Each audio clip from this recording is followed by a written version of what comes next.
వచ్చాడు. దేవుని వాక్యం అదే చెప్తుంది. ప్రియ, యేసు క్రీస్తు మరో పాపముల నిమిత్తమై చనిపోయాడు. ఎంత గొప్ప సంగతి! ఏ రాత్రికాల సమయంలో ఈ సంగతి ఎరిగిన వాని అందుకనే రాయబడతా వచ్చింది, ఏది మన హృదయాన్ని గాయపరుస్తుంది, ఏది మన హృదయాన్ని గుణపరుస్తుంది, అదే అంతరంగంలో గాయమైతే ఏమవుతుంది? సామెతల గ్రంథంలో ఒక మాట ఉంది, ఏమని రాయబడతా వచ్చింది? అంతరంగంలోకి వచ్చి ఏం చేస్తాంట?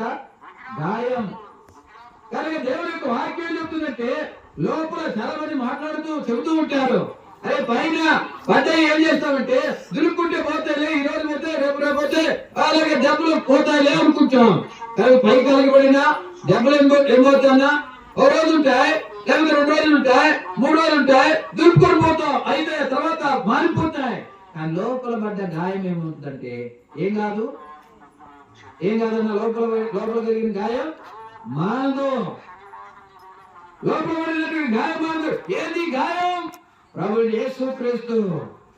ఏంది గాయము అంటే ప్రభువైన యేసుక్రీస్తు ఆ కలువరి శిలువలో నీ కొరికే నా కొరికే చేసిన బలి అర్పణ. ఇది మారిపోయేది కాదు. ఈ ప్రభువు చేసినటువంటి ఈ గాయం, ఈ సున్నతి, ఇది ఏమాత్రం మర్చిపోయేది కాదు. ఎప్పుడు ఈ గాయం ఏమవుతుంది? మనలను రేపుతూనే. అందుకని అపోస్తలుడైన పౌలు గలాతీయులకు రాసిన 3వ అధ్యాయంలో ఈ మాట మనం చూస్తాం, యేసుక్రీస్తు శిలువ వేయబడినట్టుగా మీ కరుణ ప్రదర్శించబడి ఎప్పుడు చూడు. ఏనాడు హృదయంలో ఉన్నటువంటి ఈ గాయం, ప్రభువుని బట్టి కలిగినటువంటి ఈ గాయం, ఏనాడు పైకి భక్తి కలిగినటువంటి వారిగా కనబడుతున్నారు. ఏనాడంతా దేవుని బిడ్డలా నేను చెప్పుకుంటూ ఉన్నా, కానీ ఏనాడు అంతరంగానికి వచ్చే లోపల గాయము లేదు, అంతరంగంలో పొడబడుట లేదు. ఈ యొక్క మాటలు ఎక్కడ దాకా వెళ్తుందంటే దేవుని మీదకి వెళ్ళి మళ్ళా రిఫ్లెక్ట్ అవుతా ఉన్నాయి. అందుకని అంతరంగములకు దూరంగా బలి అర్పణ, ఆ ప్రభు యొక్క త్యాగం ఏనాడు నీ హృదయంలోకి నువ్వు చేర్చుకోవటంలే. అన్ని బాహ్య సంబంధమైన సంగతులే. ఏనాడు బాహ్యంగా క్రిస్టియన్, ఏనాడు బాహ్యంగా ఆ మందిరములు, ఏనాడు బాహ్య సంబంధమైనటువంటి ఆచార పద్ధతులు, ఏనాడు బాహ్య సంబంధమైనటువంటి కార్యకలాపాలు, ఏనాడు బాహ్య సంబంధంగా వివాహాలు, ఏనాడు బాహ్య సంబంధంగా చనిపోయినప్పుడు సమాధులు. ఏం కారణం అంటే అంతరంగంలో జరిగిందని ఏనాడు లేదు. అందుకని ఈనాడు అనేకుల యొక్క జీవితాలు ఏం కనబడుతుందా? ప్రభు ఈ హృదయం అనేటువంటి సింహాసనం మీద ఆశీనుడైనట్టుగా కనబడుతున్నా. అందుకని వారి జీవితాల్లో ఏకనో నామకార్థమైనటువంటి స్థితిలోనే, ఏకనో వారి జీవితాల్లో ప్రభువుని ఎరగమన్నట్టుగానే వారి జీవితాలు కనబడుతా ఉన్నాయి. అందుకని అపోస్తలుడైన పౌలు ఏ మాటలు చెబుతా ఉన్నాడు, అంతరంగమందు యూదుడైన వాడే యూదుడు, బాహ్యమునకు యూదుడైన వాడు కాదు. కాబట్టి రాత్రికాల సమయంలో ప్రేమతో ఈ కుటుంబంలో, లేకపోతే చేరువచ్చిన మీకు, లేకపోతే వాక్యం ఇచ్చిన అనేకులకు తెలియపరచాలని ఆశపడే వాస్తవమైన సంగతి ఏంటంటే, ఈ జన్మదిన సందర్భంగా, ఈ హాననీయ ఆ బిడ్డ పుట్టినరోజు సందర్భంగా నీవు అంతరంగమందు సున్నతి పొందిన వాడవా, బాహ్యమందు సున్నతి పొందిన వాడవా? బాహ్యానికి యూదుడవా, అంతరంగంలో యూదుడవా? ఆత్మయందు బలము పొంది ఇశ్రాయేలుకు ప్రత్యక్షముకు దినము వరకు అరణ్యములో ఉండెను. ఏం కనబడుతోంది? శిశువు ఎదిగి ఆత్మయందు బలము పొంది ఇశ్రాయేలుకు ప్రత్యక్షముకు దినము వరకు అరణ్యములో. ఈ మాటకు వచ్చే లోపల 2వ మాట చెప్పాలని ఆశపడుతూ ఉన్నా. ఈ శిశువు ఈ ఎదుగుట ఏం జ్ఞాపకం చేస్తుందంటే, చూడండి, బలము పొందుట అంటే ఈ బలం ఏం జ్ఞాపకం చేస్తుంది? ఒక దాని కొరకాయ సిద్ధపడే దాని స్థితిని మనకు జ్ఞాపకం. అందుకని పిల్లల వల్ల ఏమి కాదు, చిన్నపిల్లలు ఎదగాల. అందుకని కీర్తన గ్రంథం 127వ కీర్తనలో మనం ఎరిగినటువంటి సంగతులు, పిల్లలు ఏవో అనుగ్రహించు స్వాస్థ్యం అనగా అక్కడ కుమారులను ఉంది, ఇంగ్లీష్ లోనేమో చిల్డ్రన్స్ అని ఉంది. సరే, ఏదైనా కానీ పిల్లలు వాళ్ళు మగ పిల్లవాడు కానీ ఆడపిల్లలు కానీ, కనుక ఎవరైనా సరే పిల్లలు ఏవో అనుగ్రహించే బహుమానాలు స్వాస్థ్యములు. ఇప్పుడు ఈ స్వాస్థ్యాల గురించి కిందకు వచ్చే లోపల ఏం కనపడుతుంది అంటే, అట్టి వారితో తన అంబుల పొది నింపుకొనిన వాడు ఏం చేస్తాడంట? ఎటువంటి వాడు? ధన్యుడు, ధన్యుడు. కాబట్టి ఓ తల్లి, అట్టి వారితో, ఎట్టి వారితో యవన కాలబంధు పుట్టిన కుమారు బలవంతుని చేతులు బాణం వంటి వారు, అట్టి వారితో.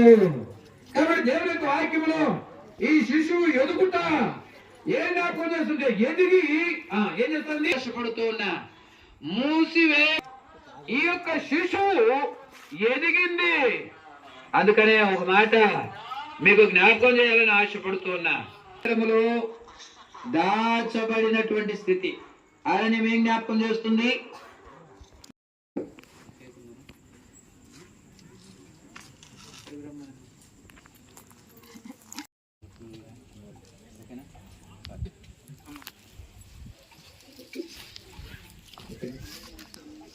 సరే,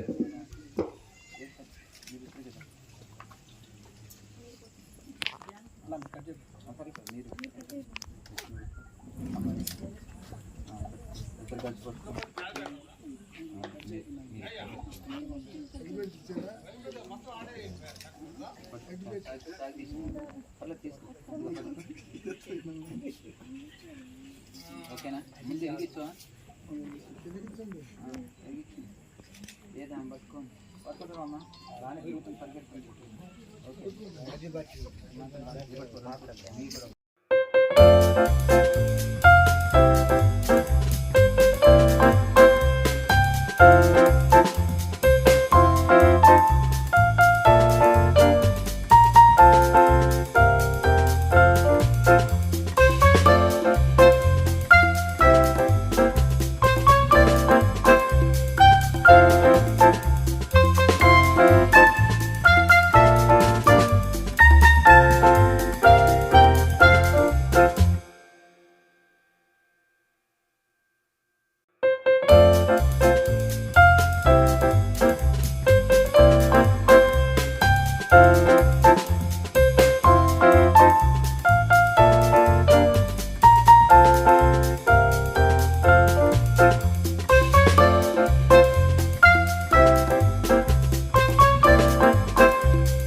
ఏదమ్మా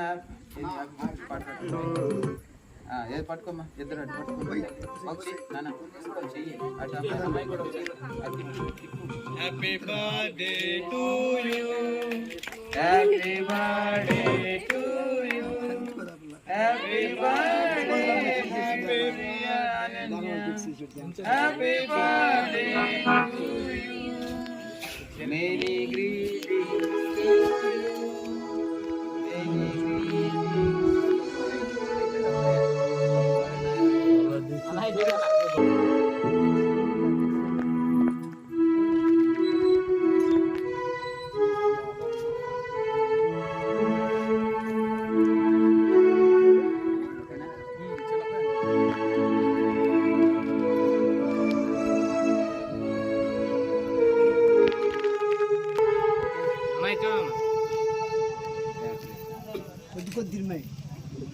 బాగానే తిన్నారు.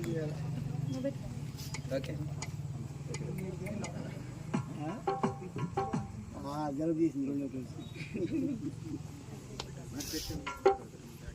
అమ్మా, తర్వాత గట్టిగా మెసేజ్ పెట్టండి. టైం 9 దాటిపోయింది కదా, అందుకని భోజనానికి లాస్ట్ ప్రార్థన చేసుకుంటాం.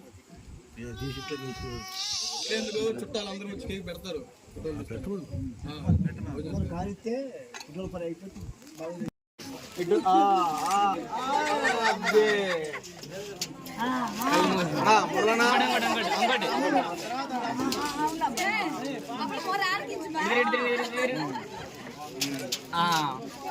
మరలానా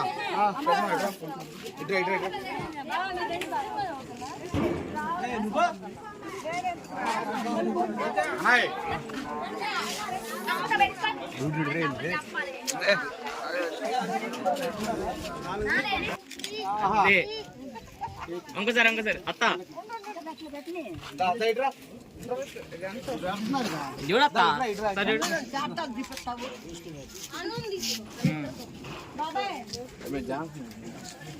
ఇది రెడీ చూడు చూడు అది ఇంకోటి ఓకే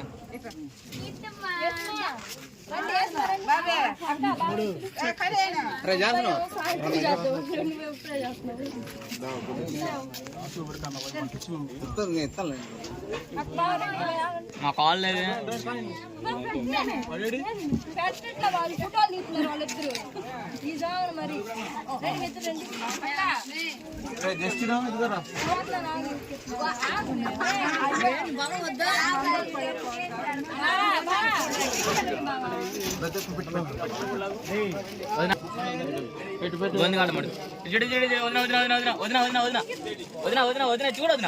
చూడ ఓకే బల్లె వచ్చావుగా కాదులే మా అన్నయ్య బాగా వచ్చాడు ఏ జరుగా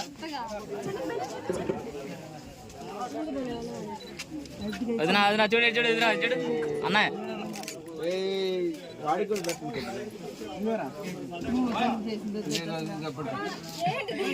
చెడు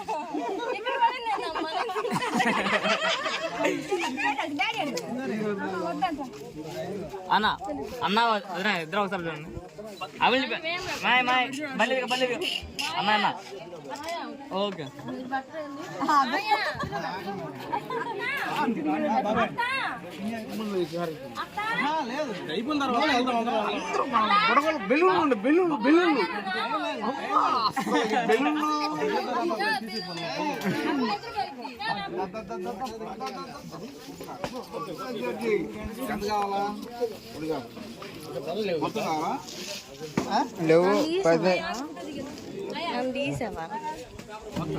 మా జడే బల్లి అదే అరే బల్లి అంటారు బల్లిగా తిరుగుతుంది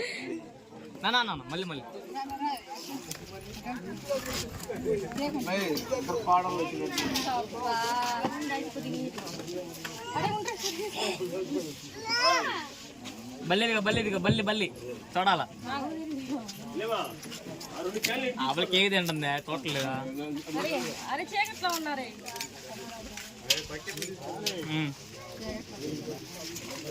మా అజ్జుడు ఒకసారి ఓకే हे प्रभु हे हरिनाम कृष्ण जगन्नाथ प्रेमानंद ने क्या हुआ बोलाओ पानी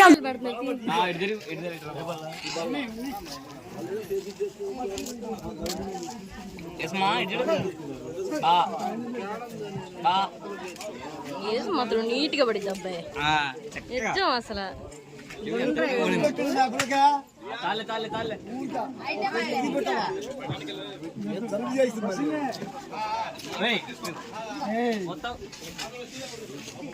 గోపిమా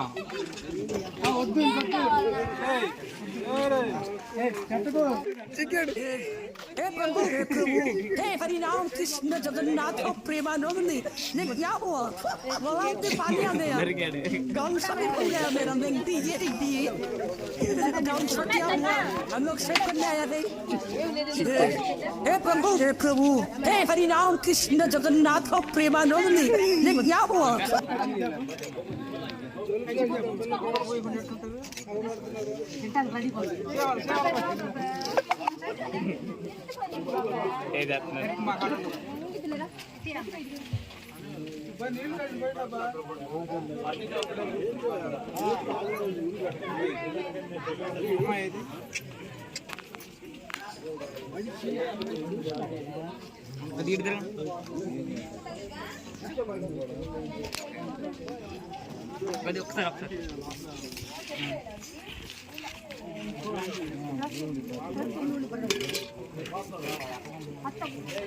బ్లాక్బెర్రీ అప్పట్లో